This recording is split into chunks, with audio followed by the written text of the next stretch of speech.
Es el turno ahora de presentar a Ricardo Torres, gerente industrial de Hilagro. Ricardo es ingeniero químico por la Universidad Nacional de Asunción. Cuenta con 2 especializaciones en agronegocios y en molinería. Se desempeñó como jefe de turno de control de calidad de Paraguay Refrescos S.A., jefe de producción en Molinos Río de la Plata y jefe de proyectos y materia prima de Molinos Harineros de Paraguay. Actualmente es gerente industrial de Hilagro, que también les cuento tiene su stand acá al costado con delicias. Demos un fuerte aplauso a Ricardo Torres. Buenas tardes a todos, bienvenidos a toda la comunidad latinoamericana de la molinería. Yo tengo el mejor horario. Dice un refrán: no existe persona más atenta que aquella que tiene hambre.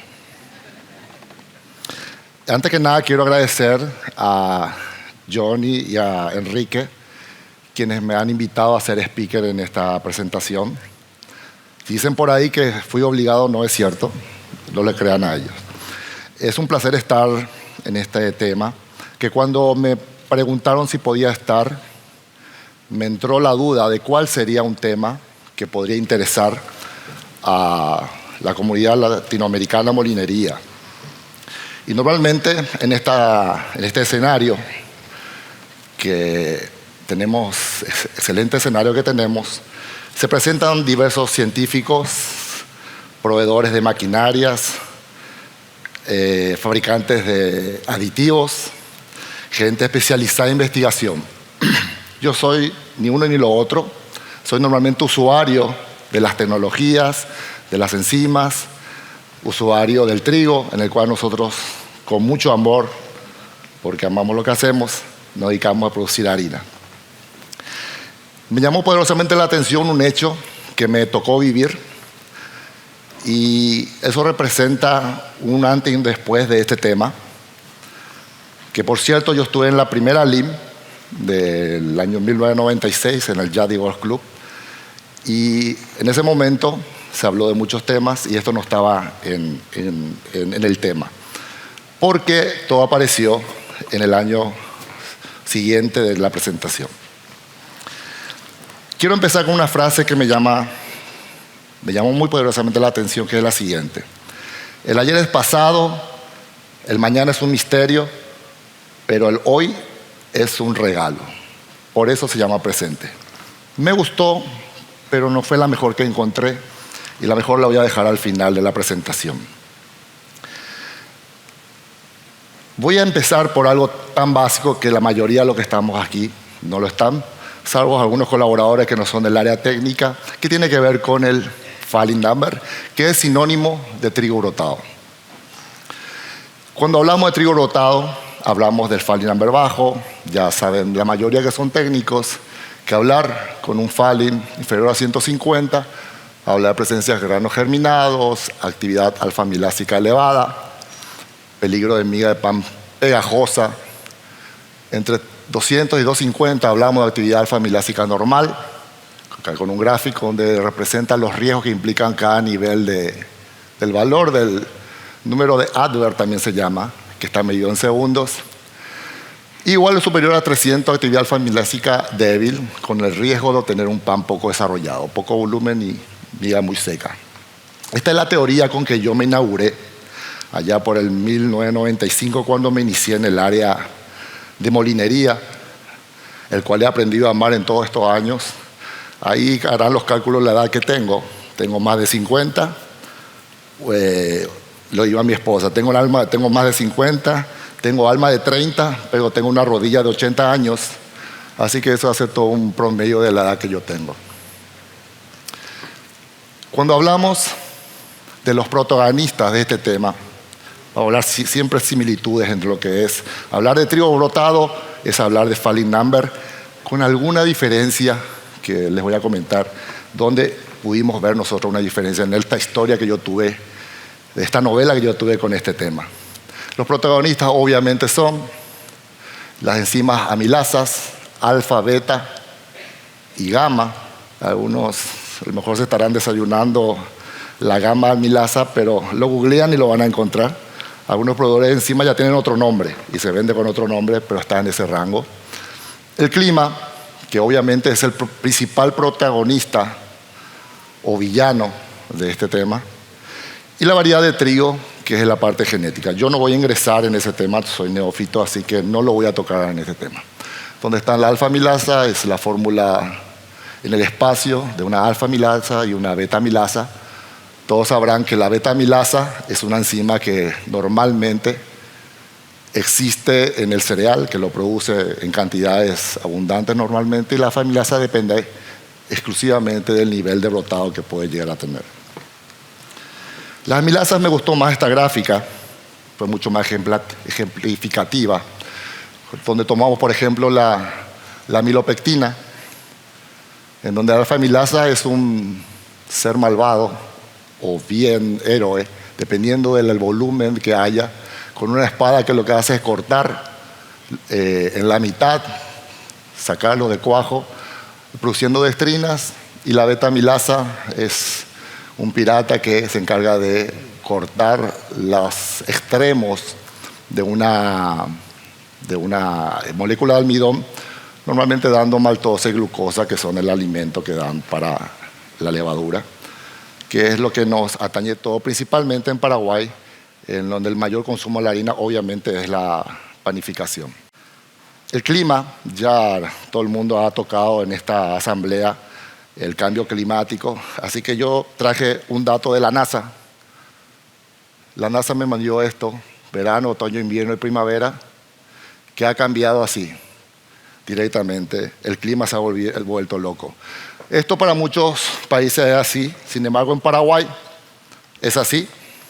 Los que no conocen Paraguay saben que a veces a la mañana hace una temperatura, al lado del otro va, y a la noche viene una lluvia de 120 milímetros y te rompe todo lo que tenías planeado al respecto. ¿Qué es lo que me motivó a tomar este tema? Fue algo que ocurrió en 1997. Es un dato histórico del Paraguay de trigo brotado. Y yo lo llamé un año fatídico. Un año fatídico porque la cosecha venía bien, la siembra era buena en ese momento, el clima se comportaba hasta que empezó a llover. Que fue a principios de noviembre, en esa época la cosecha era a principios de noviembre. Hoy día ya tengo trigo recibido ya en octubre, septiembre, ya estamos recibiendo algunos trigos que se han adelantado por la experiencia que tengo en ese momento, donde, para ubicarnos en contexto, en esa época todavía Paraguay producía un trigo medianamente de calidad. No se habían dado todavía los resultados del trabajo de Mohan Kohli y todo lo que fue su equipo posterior al tema. Paraguay se abastecía de trigo paraguayo, pero también importaba trigo. Yo estaba en ese momento en una empresa internacional que tenía un molino acá en Paraguay, que tenía la ventaja de tener puerto, y normalmente todos los años se importaba trigo argentino por calidad y se mezclaba. El porcentaje variaba cada año dependiendo de la calidad y del precio, que son los pilares para elegir comprar trigo, obviamente, ¿verdad? Y estaba rondando entre los 20, 25, 30, y en ocasiones cuando el pH ha caído mucho en algunos años anteriores a este año, hasta 30, 35%. Ese era el estándar, digamos, de mezcla de trigo que se daba en ese molino. Aclaro que todos los datos que presento acá son datos míos, que referente a toda mi trayectoria y experiencia que he tenido sobre eso. Así que otros molinos en esa época puede ser que tengan otra historia.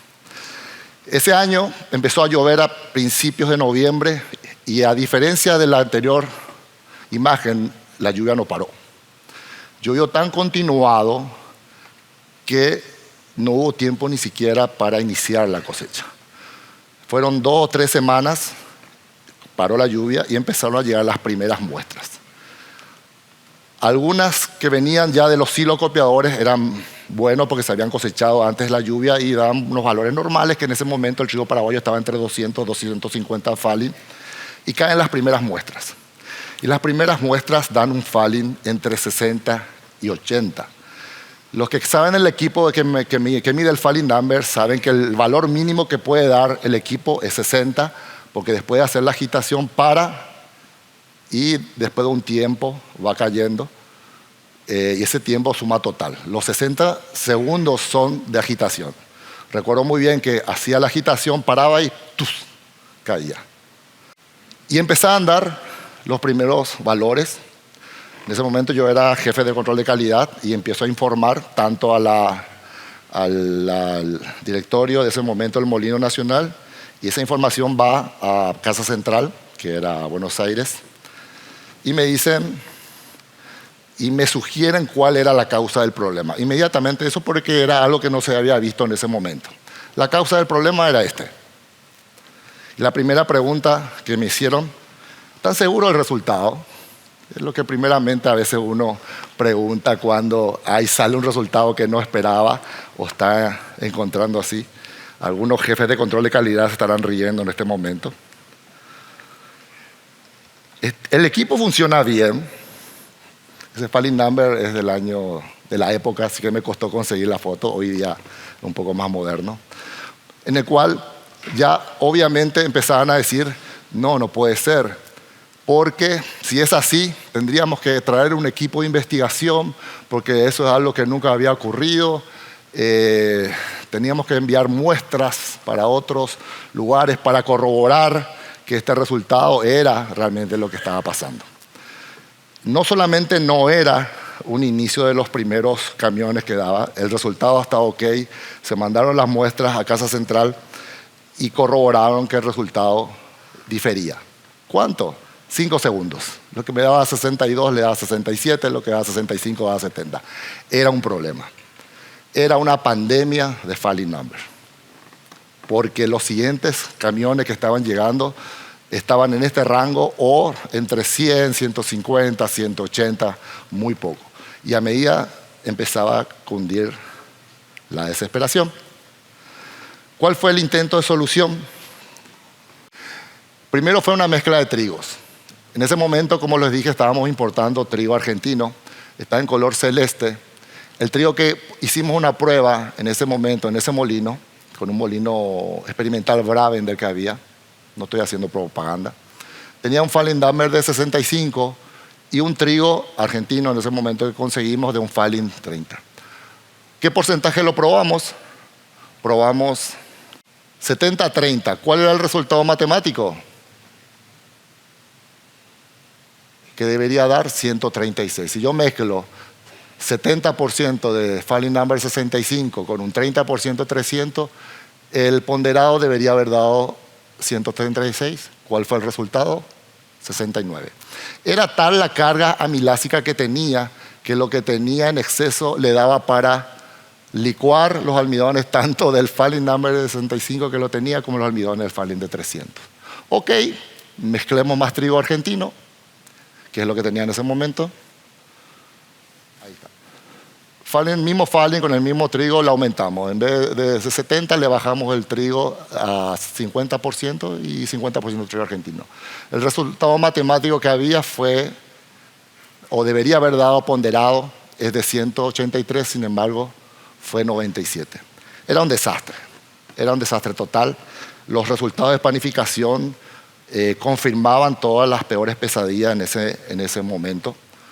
Por lo cual, ¿qué pudimos solucionar o cuál fue la real solución que encontramos después de hacer muchas pruebas? Fue la de mezclar trigo, conseguir trigo de falling 65 con un trigo falling 120 que lo conseguíamos en ese momento y falling 300 en un 15, 45 y un 40% que llegamos a dosificar el falling de 300. El resultado matemático que debería dar 222, sin embargo dio 165. Era lo mejor que se podía hacer en ese momento. ¿Alcanzaba para el tipo de panificación paraguaya? No alcanzaba. Tuvimos que hacer todo un compendio de vendedores, área comercial, dijeron: este es el trigo que tenemos y el que vamos a tener en ese año. Y empezamos a difundir que esta es la harina que va a haber. Y era algo que era compartido por todos los molinos en esa época, por lo cual los tiempos de preparación, de fermentación y panificación se tuvo que cambiar. Para los que saben de panificación, para dar una comparación que ejemplifica sería El trigo argentino o las panificaciones de los panes argentinos ronda de los 12 a 14 horas de fermentación. La harina de trigo paraguayo está a menos de 6 horas de fermentación. Y en este momento se tuvo que reducir inclusive a 4 horas y media solamente para fermentación, porque ya teníamos toda la cantidad de enzimas que necesitábamos y nos sobraba para poder producir los azúcares que tenía que producir la harina para alimento de la levadura. ¿Qué pasó el año siguiente? Increíblemente pasó lo mismo. Hubo una seguidilla de lluvias en el momento. Ya se estaban hablando de variedades que sean resistentes a la lluvia, pero no había tiempo para eso. Se plantó el año siguiente lo mismo y volvió a llover en la misma época.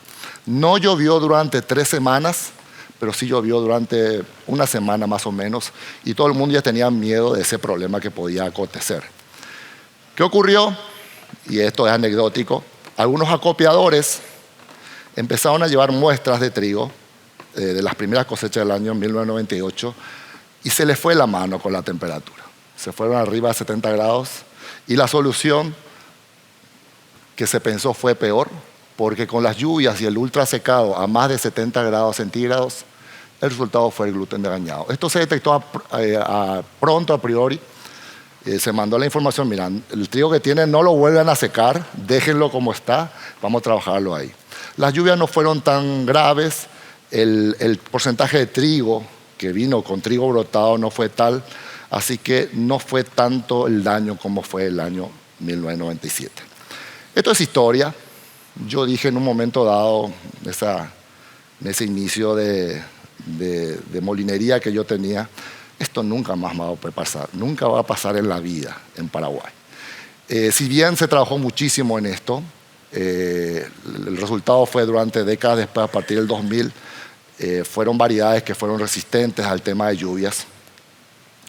Y vamos a la parte aburrida, con algunos datos estadísticos de Paraguay, en el cual tengo unos datos de la molienda del año 2014 a 2019 que fueron subiendo. El promedio anual de pH total del trigo ya había mejorado de lo que era el año de la década del 90, que estaba entre 75 y 76. El promedio de recepción estuvo en esos valores. El gluten estuvo, para nuestros datos, estuvo variando en todos los años. Acá tengo yo los datos de 10 años, desde el año 2013 a 2023. Y cuando recurro a mis datos, que yo recuerdo del año que tuvimos, se vuelve a presentar esto. El año 2022, estos son datos del falling anual en promedio del total de trigo desde el año 2013 a 2023, en donde tiene un promedio siempre arriba de 300, 400, un año cerca de los 300, y 2022, 231, que sale fuera de escala. Sí se presentaron por zonas lluvias en ese año. La respuesta es uno de los protagonistas, que fue obviamente el clima. Estos son datos de la Dirección Meteorología de Hidrología. Esto es del año 2022, la precipitación anual en milímetros acumulados del año. Y esto es una representación de lo que fue la década de 1960 a 1990, donde el índice de la zona sureste de Paraguay, que está en esta zona, estaba alrededor normalmente en 1400, y el año 2022 estuvo arriba de los 1800, a 2000 milímetros de lluvia en precipitación pluvial. Esto se corroboró también por las estaciones. Tomé unos datos de 3 lugares, son estaciones meteorológicas de Paraguay. Una es en Salto del Guairá, más al norte. Otro es de Itapúa y otro es de Caguazú, está acá. En el cual en verde tenemos la precipitación milímetros mensual, promedio de la década 1991-2020, de 2 décadas. Que en verde ven cómo están los valores de lluvia. Y en azul están los valores de precipitación del 2022. La diferencia que hay entre de 207 a 312 En octubre también 211 a 330 y de 218 a 337. Eso fue real, ocurrió en el año 2022. Por suerte las variedades ya eran unas variedades que ya fueron educadas para poder resistir a eso. Sin embargo, el efecto se sintió. Este es un valor comparativo que saqué de mis datos, en donde en color naranja y en color verde, yo lo veo verde, muestran lo que es. Este es el falling normal total del trigo recibido en una década de 2013 a 2023. Están en valores, como mostré, de 345 a 400, 370, de todo lo que ha recibido la cosecha. Y en naranja, los valores del trigo brotado, porque sí se recibió algunas muestras de trigo brotado, pero el volumen no era mucho. Y es el valor de falling que presentaban esas cargas que venían con algo de brotado, que siempre estaban así, 230, 224, 276, 256, 205 inclusive acá, 250. ¿Y dónde está el 2022 acá? 2010. Sin embargo, este año afectó el promedio total que se tenía, que fue el más bajo en una década del falling number, comparado con todas estas cosechas que tuvimos. ¿Por qué? Porque el volumen de trigo que presentó algo de brotado fue mucho mayor que los años anteriores. Esto que está acá son porcentajes de trigos que tienen algo de brotado. No es que tenga 13% de brotado, no. Porcentaje en volumen de los trigos que presentaron algo de brotado, que va desde el 0,1% al 2,5% o 3%. Prácticamente el 13% de los camiones, del volumen que se recibió, tenían algo de brotado, comparativamente con algunos años en donde el falling era más bajo, pero el porcentaje que afectó las lluvias, que pudo haber tenido algunas variedades tardías, no se refleja en lo que es el valor que tuvimos en el 2022. Entonces los datos hablan totalmente. Acá se ven todos los datos juntos. El promedio anual, acá están las falling, el promedio anual de brotados, los falling de cargas con brotados y el porcentaje de cargas con brotados. En barras están los valores de falling. En color verde, que es la montañita que está acá, son los valores de porcentaje en volumen de brotados que aparecieron versus los valores de volumen de brotado que tenían esas cargas en ese momento. Cómo la cantidad de trigo que fue afectado con algo de brotado influyó en el promedio que puede tener toda una cosecha de trigo de todo un país. ¿Qué pasó con este dato? Es algo que me llamó poderosamente la atención. Uno pensaría que con el aumento de la cantidad de brotado, el porcentaje de agregado de alfa-amilasa que uno tiene va bajando. Sin embargo, al recurrir a mis datos, encontró esto. ¿Qué pasó acá? No tengo idea. Realmente es algo muy interesante a investigar qué pasó. O mis proveedores de aditivos bajaron sus dosis, o el aspergilo que produce el hongo no produjo la cantidad que tenía, no lo sé. Pero es un dato muy interesante que lo quise mostrar. ¿Cómo puede ser que pudo haber pasado esto teniendo todos los datos que teníamos de falling number, que tendríamos que bajar? Sin embargo, hubo un aumento en la dosis que necesitábamos para el tipo de panificación, para el tipo de harina de trigo que estábamos produciendo en ese momento. Y a partir de ahora voy a investigar un poco ese dato, pero no quise dejar de pasar esta información. Acá se nota los valores que teníamos del promedio anual de falling del total de trigo y cómo los valores expresados en partes por millón fueron manteniéndose realmente constantes de acuerdo a nuestra fórmula y cómo los años que tuvimos falling acá tuvimos que aumentar. Voy a hablar con mi jefa de control de calidad para que me revise después eso. Este es un tema que tiene que ver directamente con el molino. Agradezco a Ilagro que me haya permitido mostrar este dato. Esto que ven acá es qué respuesta hizo el molinero o el molino a cómo manejar un trigo que presenta la dificultad de tener un falling bajo al respecto. Esto lo que están acá son el ajuste, mostré acá de lo que es las roturas del molino. Algunos le llaman B1, otros le llaman T1, T2, T3. Para que no se enojen los proveedores de maquinaria, le llamé los dos, B1, T1, B2, T2 y B3, T3. El color azul está el ajuste de rotura, que tuvimos que bajar un poco. El ajuste de la segunda rotura también. Sin embargo, el valor más preponderante que encontramos para lograr que el efecto del falling no tenga algo está acá.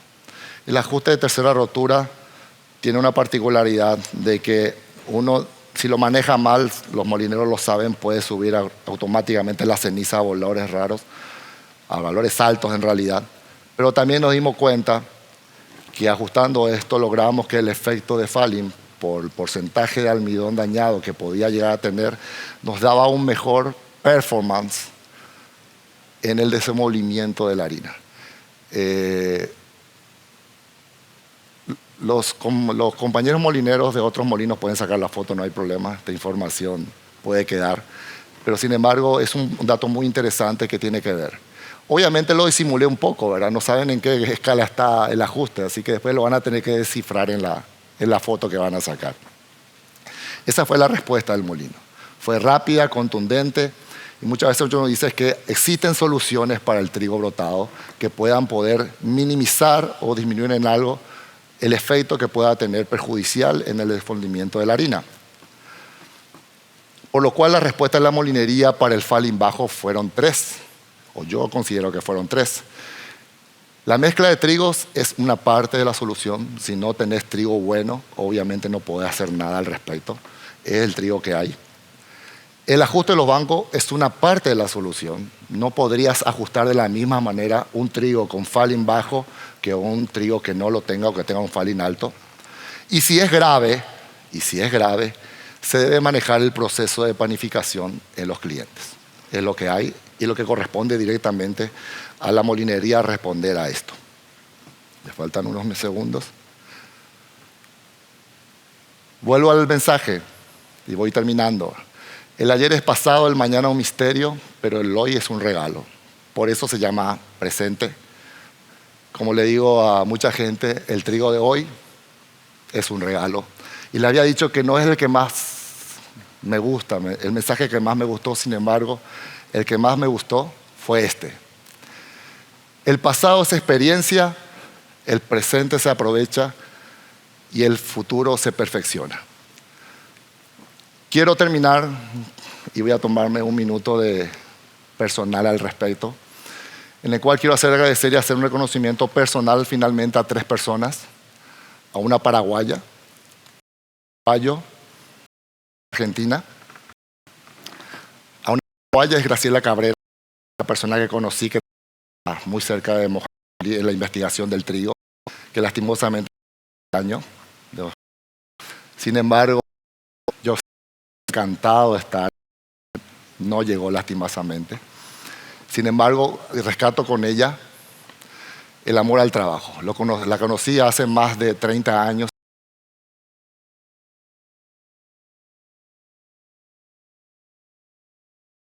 Y variedades de trigo y mucho del trabajo de éxito de las variedades de trigo que ha lanzado el Departamento de Investigación en Paraguay ha sido por el trabajo de ella, por lo cual rescato su amor al trabajo. Un uruguayo, a lo mejor de mí conocerán, Sierra, mi primer maestro. Lo conocí estando en Buenos Aires, también vino a Paraguay muchas veces.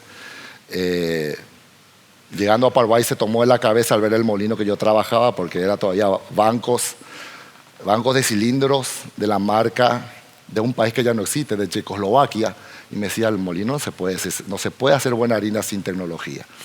El banco existía, pero el país ya no existía, en el cual rescato de él el amor a la molinería. Era un señor que amaba profundamente la molinería, era un empírico, y todo lo que sabía, lo sabía por dedicarse con pasión a aprender algo que él totalmente amaba.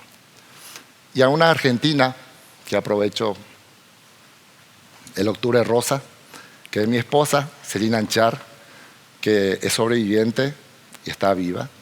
Don Hugo Sierra ya no está, pero mi esposa está viva y es sobreviviente del cáncer de mama, a quien yo aprendí el amor a la vida. Muchas gracias.